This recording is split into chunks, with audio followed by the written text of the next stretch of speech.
नमस्कार दोस्तों, OCN network में आपका स्वागत है। मैं हूं ओमकार चौधरी।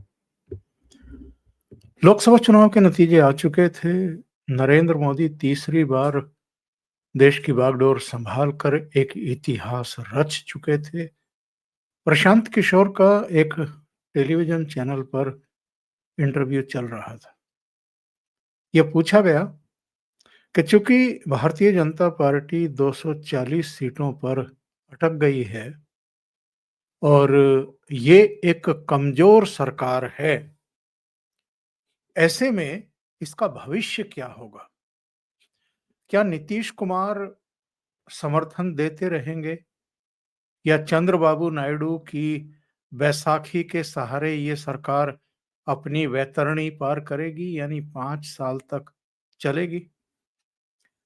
प्रशांत किशोर ने कहा कि वैसे तो राजनीति में कुछ भी अंदाजा लगाना ठीक नहीं है, लेकिन डिपेंड करेगा कि ये जो आने वाले विधानसभा के चुनाव हैं, जम्मू कश्मीर का है, हरियाणा का है, झारखंड का है, महाराष्ट्र का है और दिल्ली का है, जो जनवरी-फरवरी 2025 के शुरू में होने वाला है।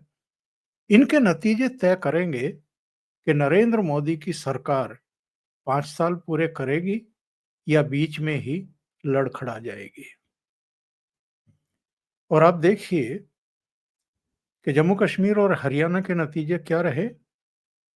हरियाणा में भारतीय जनता पार्टी की ही सरकार बन गई, अप्रत्याशित तरीके से बन गई। यानी लोकसभा चुनाव में भले ही उसे हरियाणा में 5 सीटों का नुकसान हुआ हो, लेकिन राज्य में भाजपा की सरकार बनवा करके प्रदेश के लोगों ने ब्याज समेत वापस चुकता कर दिया। जम्मू कश्मीर में देखिए, जम्मू कश्मीर की 90 में से भारतीय जनता पार्टी ने 29 सीटें जीत ली। पिछले विधानसभा चुनाव में 10 साल पहले जो हुआ था, उसमें 25 सीटें जीती थी। यानी इस बार उसकी 4 सीटें और बढ़ गई। मत प्रतिशत सबसे अधिक रहा, नेशनल कॉन्फ्रेंस से भी अधिक रहा और राष्ट्रीय स्तर पर जो उसका मुकाबला करने की हुंकार भरती है, उस कांग्रेस पार्टी को जम्मू कश्मीर में केवल 6 सीटें मिली। कहाँ 29 और कहाँ 6 सीटें। वहाँ सरकार तो खैर नेशनल कॉन्फ्रेंस की बन गई, लेकिन भारतीय जनता पार्टी का परफॉर्मेंस वहाँ बहुत बढ़िया रहा, इसमें कोई दो राय नहीं है। अब 2 और राज्यों में चुनाव की प्रक्रिया चल रही है, बल्कि ये कहें तो ज़्यादा उचित होगा कि झारखंड में तो एक दौर का मतदान हो भी चुका है, कल ही हो चुका है और अगले दौर का यानी अंतिम दौर का मतदान वहाँ महाराष्ट्र के साथ 20 नवंबर को होने वाला है। 23 नवंबर को रिजल्ट आएंगे, 25 नवंबर से संसद का शीतकालीन सत्र शुरू होने वाला है। प्रशांत किशोर ने जो कुछ कहा था, अब आप जरा देखिए कि चीजें कैसे बदलती हैं। हरियाणा बीजेपी जीत चुकी। झारखंड में जो 5 साल हेमंत सोरेन की सरकार रही और कांग्रेस उसमें साझेदार रही और जिस तरीके से वहां के मंत्रियों के यहां बड़ा काला धन निकला, कैश निकला, 30 या 33 करोड़ तो अकेले इनके एक मंत्री के यहां से बरामद हुआ था और कांग्रेस के एक राज्यसभा के सांसद के यहां से 350 करोड़ का कैश बरामद हुआ। इसके अलावा जो कुशासन था, जो लोगों का मोहभंग हुआ है, उसके चलते भी और जिस तरह का एक नियोजित प्रचार भारतीय जनता पार्टी की तरफ से किया गया और सभी वर्गों को साधने की कोशिश की गई। चंपई सोरेन भी बीजेपी में शामिल हो गए और बाबूलाल मरांडी को आगे किया, दूसरे लोगों को वहां पर एकजुट करके एक अभियान शुरू किया गया। उससे अब किसी को कोई शक नहीं है, संदेह नहीं है कि भारतीय जनता पार्टी की झारखंड में भी सरकार बनने जा रही है। जो सर्वे आए हैं हाल में एबीपी का और मैट्राइज का, उसमें भी यही कहा गया है कि 45 से लेकर के 65 सीटें तक भारतीय जनता पार्टी की वहां पर आ सकती है। महाराष्ट्र पर सबकी निगाहें थी और इसलिए भी थी कि भाई वहां पर मामला फंस तो नहीं जाएगा। और ये शंका क्यों थी? ये इसलिए थी क्योंकि भारतीय जनता पार्टी के नेतृत्व वाला जो इस बार महायुति था, गठबंधन था, जिसमें उद्धव ठाकरे की शिवसेना उनके साथ नहीं थी, बल्कि शिवसेना से टूटा हुआ हिस्सा एकनाथ शिंदे के नेतृत्व वाली शिवसेना और शरद पवार की टूटी हुई पार्टी का हिस्सा जो उनके भतीजे अजित पवार के नेतृत्व में काम कर रही है, इनको मिलाकर के भारतीय जनता पार्टी ने एक महायुति बनाई। लेकिन लोकसभा चुनाव में उसे 48 में से केवल 17 सीटें मिली और शरद पवार, कांग्रेस और उद्धव ठाकरे की पार्टी को, एमवीए को, इंडी गठबंधन को 31 सीटें मिल गई। तो लोगों को इस बात की शंका थी कि कहीं मतदाताओं में इस बात को लेकर के नाराजगी तो नहीं है कि भाई आपने उद्धव ठाकरे की पार्टी भी तोड़ दी, आपने शरद पवार की पार्टी भी तोड़ दी और वहां पर अपनी सरकार बना ली। लेकिन जो चुनाव आयोग से फैसला आया, असली शिवसेना, असली एनसीपी को लेकर के, और जो सुप्रीम कोर्ट से भी फैसला आया, उसके बाद से चीजें साफ होनी चाहिए थी। लोकसभा चुनाव में तो नहीं हुई।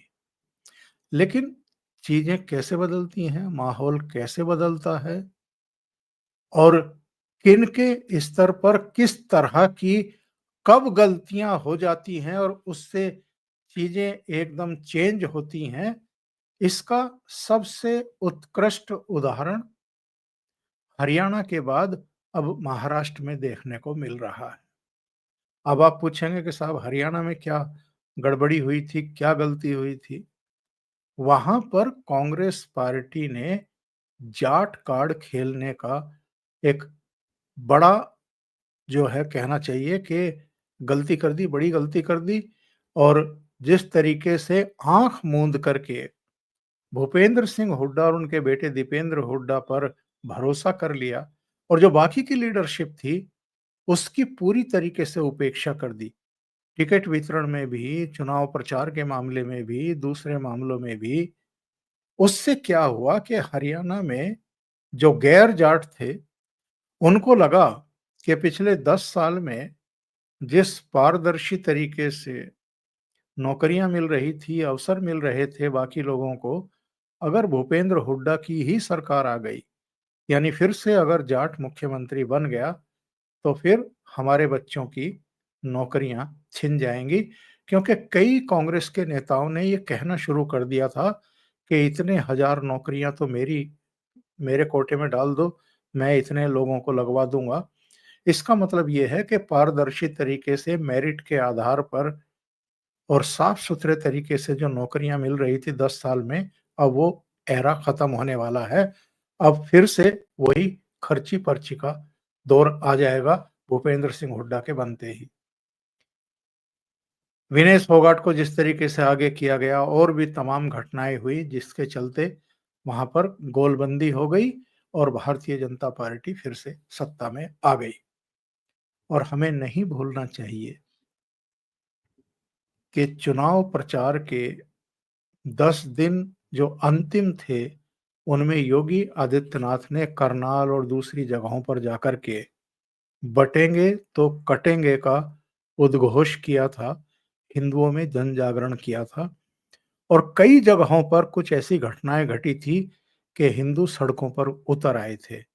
हिमाचल में भी, गुजरात के सूरत में भी, सिलीगुड़ी में भी, कर्नाटका में एक घटना हो गई थी और बांग्लादेश की वो घटनाएं चल ही रही थी जिसमें हिंदुओं पर क्रूरतम जो है हमले हो रहे थे। तो उनका असर हमें हरियाणा में देखने को मिला।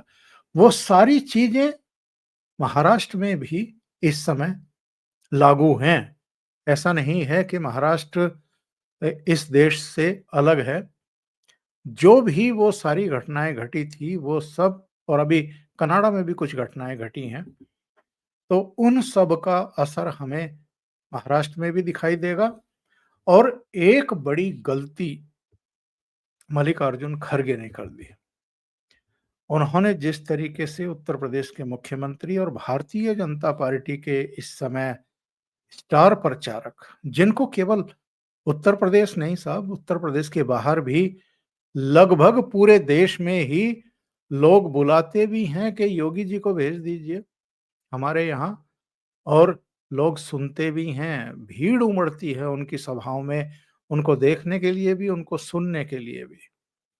उन योगी आदित्य के नाथ के बारे में मल्लिकार्जुन खड़गे ने गलत बयानी कर दी और बटेंगे तो कटेंगे पर ये कहा कि साहब ये तो समाज को और देश को तोड़ने वाला नारा है। यानी अगर ये कहा जा रहा है कि भई बांग्लादेश में हिंदू कमज़ोर हैं, बँटे हुए हैं, इसलिए वहाँ उनको काटा जा रहा है, उन पर बर्बरता और क्रूरता की जा रही है, तो यहाँ आप एकजुट रहिए। और नेपथ्य में लोकसभा चुनाव की घटनाएँ भी हैं, जिसमें राहुल गांधी ने और दूसरे लोगों ने ये बहकाया लोगों को कि संविधान खत्म कर दिया जाएगा, आरक्षण खत्म कर दिया जाएगा, हम गणना कराएँगे, जातियों की जनगणना नहीं करने दे रहे हैं मोदी जी।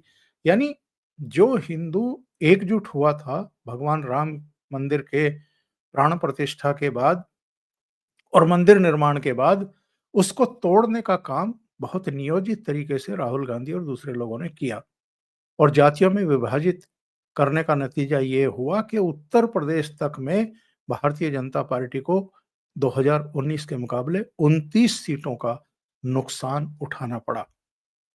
पश्चिम बंगाल में भी उठाना पड़ा, महाराष्ट्र में भी, हरियाणा में भी, राजस्थान में भी, कई राज्यों में उसको चोट लगी और वो 240 पर अटक करके रह गई।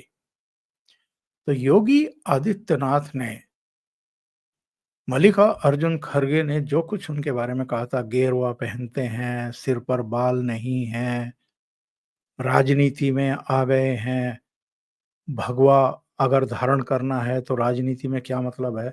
जो साधु संतों की तीखी प्रतिक्रियाएँ आई हैं वो तो अपनी जगह। और राम भद्राचार्य जी का तो बहुत ही तीखा जो है बयान आया कि अगर भगवा वस्त्रधारी राजनीति में नहीं आएँगे, तो क्या लुच्चे, लफंगे, गुंडे, मवाली, माफिया, बदमाश आएँगे? कहना क्या चाहते हैं मल्लिकार्जुन खड़गे? लेकिन योगी आदित्यनाथ ने जो मल्लिकार्जुन खड़गे को जवाब दिया, उसके बाद तो पूरे महाराष्ट्र का माहौल ही बदल गया है। और मेरा कहना ये है कि केवल महाराष्ट्र का नहीं साहब, पूरे देश का माहौल बदला है। और वो सारी घटनाएँ जो हैं फिर से हमारे दृश्य पटल पर, मानस पटल पर उकेर दी हैं कांग्रेस के इन नेताजी ने, जो अतीत में हुई हैं, चाहे मुगलों के अत्याचार हों या उस समय सैकड़ों, हजारों की संख्या में मंदिरों को ध्वंस किया गया हो, भगवान राम के जन्म स्थान पर चाहे ये बाबरी बनी हो, चाहे कृष्ण जन्म स्थान के सटा करके ईदगाह का निर्माण हुआ हो, अतिक्रमण हुआ हो, चाहे ज्ञानवापी बनाई गई हो काशी में, वो सारी घटनाएँ याद आ गई। और वो भी कि जो जम्मू कश्मीर में 90 के दशक में क्या हुआ? वहाँ हिंदुओं को क्यों इतना काटा गया, कि इतना उनके माँ, बहन, बेटियों के साथ अत्याचार किए गए कि वो घाटी छोड़ने के लिए मजबूर हो गए। लाखों की संख्या में हिंदू वहाँ से पलायन करके और देश के दूसरे हिस्सों में आज बंजारों की तरह रह रहे हैं। बहुत सारी घटनाएँ, मोपला की घटना स्मरण हो आई, कलकत्ता में क्या हुआ था, जब विभाजन से शु पहले डेढ़ 2 साल की घटनाएँ तमाम हुई थी, वो सारी चीज़ें जो हैं स्मृति पटल पर इन लोगों ने ताज़ा कर दी। और ताजा की है योगी आदित्यनाथ ने। उन्होंने मल्लिकार्जुन खड़गे को ये कहा कि मुझ पर गुस्सा क्यों निकाल रहे हो भाई? हैदराबाद के निजाम पे निकालो ना, जिनके रजाकारों ने तुम्हारे गांव के गांव जला दिए थे, खत्म कर दिया था और तुम्हारी माँ, तुम्हारी बहन और तुम्हारे रिश्तेदारों को कत्ल कर दिया था। तो एक मुसलमान निजाम के रजाकारों ने वो हिंसा की थी और तुम गुस्सा हमारे पे निकाल रहे हो।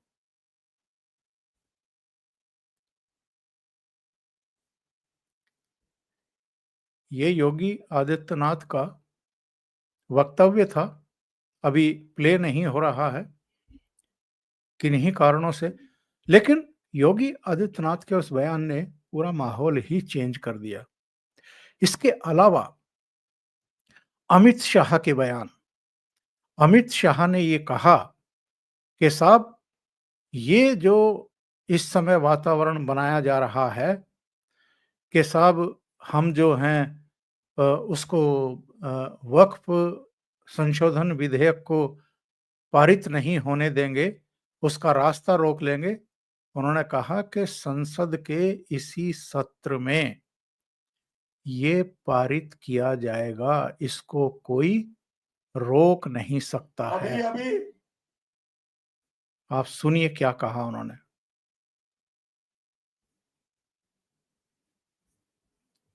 जी, कुछ प्रॉब्लम है, प्ले नहीं हो रहा है, लेकिन उन्होंने ये कहा कि साहब ये हर हालत में इसी संसद सत्र में पारित किया जाएगा।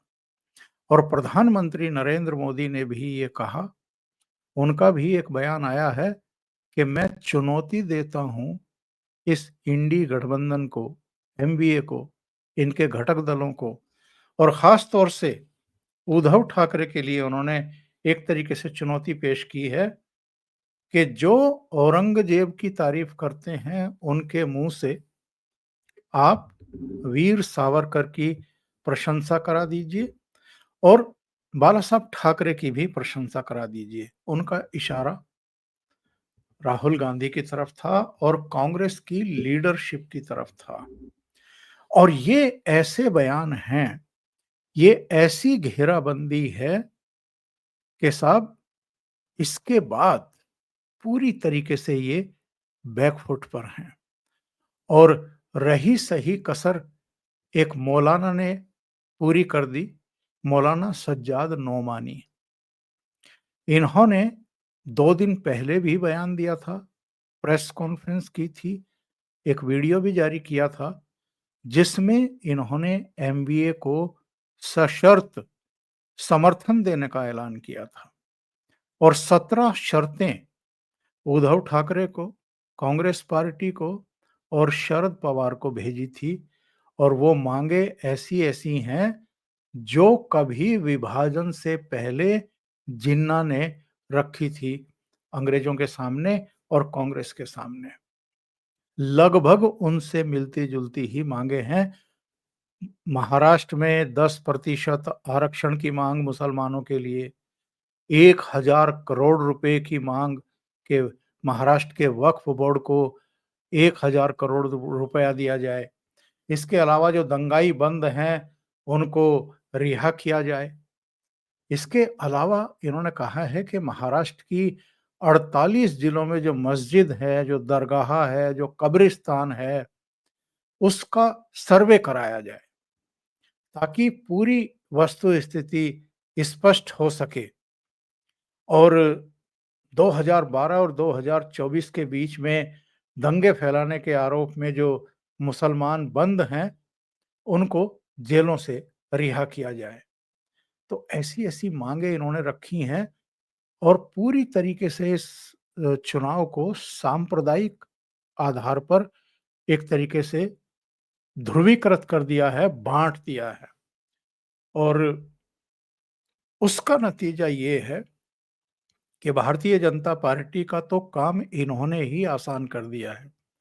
मल्लिकार्जुन खड़गे ने कर दिया और ये नोमानी ने कर दिया और उसके बाद जो रही सही कसर थी, वो योगी आदित्यनाथ ने पूरी कर दी। तो महाराष्ट्र भी ऐसा लगता है कि अब पूरी तरीके से तैयार हो चुका है। मतदाताओं का ध्रुवीकरण हो चुका है। लगभग वैसा ही माहौल बन चुका है जैसा हरियाणा में बना था और इसका यानी मल्लिकार्जुन खड़गे ने जो बयानबाजी की है, इसका खामियाजा अब एमवीए को और इंडी गठबंधन को इस चुनाव में भुगतना पड़ेगा। अभी के लिए इतना ही। बहुत-बहुत धन्यवाद। अगर आपको ये चैनल, इसके कंटेंट पसंद आ रहे हैं, तो लाइक करें, कमेंट करें, वीडियो को शेयर भी करें। अभी तक अगर आपने ये चैनल सब्सक्राइब नहीं किया है, तो सब्सक्राइब कर लें। साथ में लगे बेल आइकॉन को दबा दें, ताकि आगे आने वाले वीडियो और उनके नोटिफ़िकेशन आप तक पहुँचते रहें। आप अगर चैनल को कंट्रीब्यूट करना चाहते हैं, तो नीचे आपको लिंक मिल जाएँगे, आप वहाँ कंट्रीब्यूट कर सकते हैं। बहुत-बहुत धन्यवाद। नमस्कार।